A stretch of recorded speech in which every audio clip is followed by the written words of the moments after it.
So we don't want to ignore weather warnings. I don't know about you, but I listen to 840 WHAS. I watch TV news. I look for information about upcoming storms.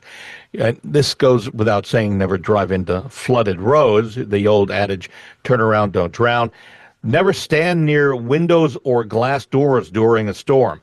And thanks to my wife, LaDonna, never take a bath or a shower during a storm. We actually vetted that a couple of weeks ago with Brad Lawler, who's our home team inspector, and I looked it up.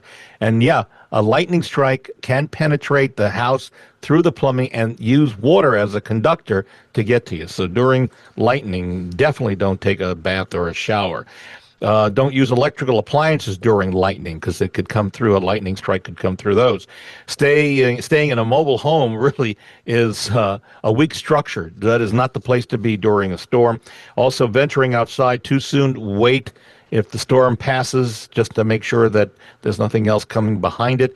And then if you don't have an emergency plan and emergency supplies in your house, think about this weekend, maybe today. Go out and put some supplies, bottled water, canned goods, things that you can open up easily in the event water power goes out and you're going to be able to survive in your home. Not that it's going to happen, but for goodness sakes, we really want to make sure that you're safe.